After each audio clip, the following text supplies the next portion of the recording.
അപ്പോൾ ഇന്ന് നമ്മൾ ന്യൂ ബ്ലോഗ് ആയിട്ടാണ് ഗൈസ് വന്നിട്ടുള്ളത്. അപ്പോൾ ഇന്ന് നമ്മൾ ഡ്രസ്സ് എടുത്തു. ഒരു ഡ്രസ്സാണ് എടുത്തത്. അത് വൈറ്റിൽ മെട്രോടെക്സ് എന്ന് പറഞ്ഞ കടയിൽ നിന്നാണ് എടുത്തത്. ഓഫറൊക്കെ ഉണ്ട്, ഓണം സെലിബ്രേഷനായിട്ട് ഓഫറൊക്കെ ഉണ്ട്. അപ്പം നല്ല അടിപൊളി ഉടുപ്പായിരുന്നു. എൻ്റെ ഫേവറേറ്റ് കളർ ആണോ ചോദിച്ചാൽ അല്ല, എൻ്റെ ഫേവറേറ്റ് കളർ പിങ്കാണ്. പക്ഷേ ഇതെനിക്ക് എന്തോ ഒരു ഇത് തോന്നിയിട്ട് എടുത്തതാണ്. നല്ലതാണ് ഗൈസ്. എൻ്റെ ഫേവറേറ്റ് ആയിട്ടുള്ള ഡിസൈനിങ് ഹാർട്ടൊക്കെ വന്നിട്ടുണ്ടായിരുന്നു.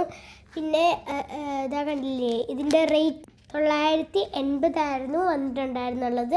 അപ്പം എന്ത് നല്ല അടിപൊളി സോഫ്റ്റ് ആൻഡ് ടൈനി ആയിട്ടുള്ള ഡ്രസ്സാണ്. അപ്പം നമ്മുടെ മെട്രോടെക്സ് എന്ന് പറയുന്ന കട അടിപൊളി കടയാണ്. നല്ല ഓഫറൊക്കെ വന്നിട്ടുണ്ട് കേട്ടോ. അപ്പോൾ ഓണത്തിൻ്റെ ഓഫറാണ് വന്നിട്ടുള്ളത്. അപ്പോൾ കണ്ടില്ലേ, ഇത് ഇട്ടിട്ടുള്ള ഒരാൾ ഞാനൊന്ന് ഇട്ടിട്ട് വരാം. ഞാനിട്ടപ്പോൾ ഇങ്ങനെയാണ്. അപ്പോൾ ഗൈസ്